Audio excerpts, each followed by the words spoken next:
guddiga gacanta ku haya wadada bartamaha ee magaalada Boosaaso ayaa shir jaraa'id ay qabteen kaga warbixiyay halka ay marayso wadadu iyo waxyaabihii uu qabsoomay waxayna guddigu ugu baaqeen shacabka iyo dowladuba inay ka qayb qaataan dhismaha wadada lafdhabarta u ah magaalada ganacsiyeedka Puntland ee magaalada Boosaaso.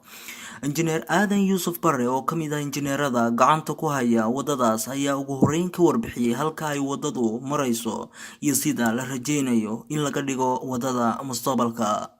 9 kilomitir baan hadda wadnaa dariiqu wuxuu noqon doonaa biidillah taala oo insha Allah ka rajeynayna laba xaaradood xaarad ba carabi lagu yiraahdo lanes baa la dhahaa 2 lanes oo maxaan ku sheegaa direction ah iyo 2 lanes oo direction macnaheedu afar baabuur baa markiiba mari ka dhah tafaasiil fara badan buu leeyahay meelaha qaarkood waa la furi doonaa oo waxa lagu furi doonaa biraa la gelinayaa si qofkuna uu u maro oo jasiiradda uga gudbo kan gaariyoola wataana uu si sahal ah uu dhinaca kale ugu muxuu ahaa gudbo taahir cergaabo mashruucaas oo laba maxaan ku sheegay warshad oo maxaan ku sheegay Soomaaliya faratooyi tiraha waa crusher plant iyo asphalt plant tarkiibkoodii baa socda waxa uu ku socdaa meesha la yiraahdo taahir waxaan rajeynaynaa insha Allah bisha Maars 20keeda inuu diyaar noqon doono.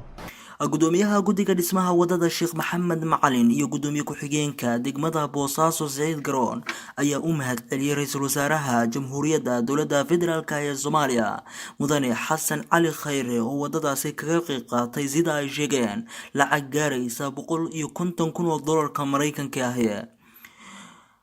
intaasi kadib sidoo kale waxay u mahadceliyeen ganacsatadii iyo shacabkii ka qayb qaatay wadada dhismaheeda. mudan ra'iisul wasaare boqolkiiba waa ku mahadsantahay laakiin baahi weyn baa loo qabaa inay guddiga soo gaarto lacagtaas gacan aaminayna gelaysaa shaqadiina waa socotaa.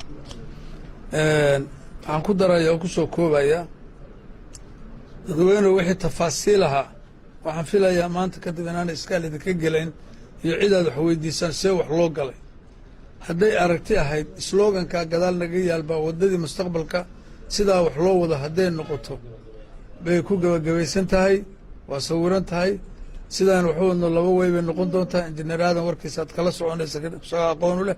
wax badan dadku waxay isweydiiyeen dadka wixii laga qaaday xagee bay ku baxeen xageeysi ku maqan yihiin.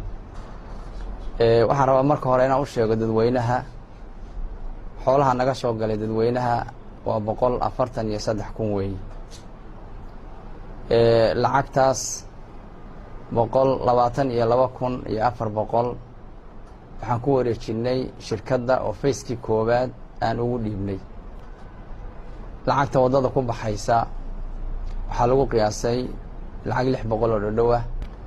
lacagta annagana soo gashay 41 waxay ka timid baabuurta laga soo qaaday.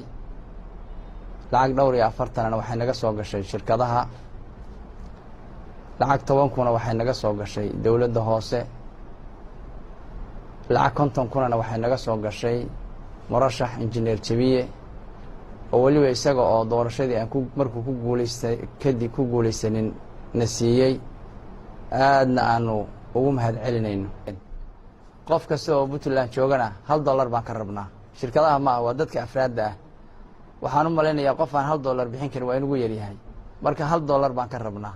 shirkadaha iyo afraadda iyo bulshada iyo dawladda kulligan waa la idinka rabaa.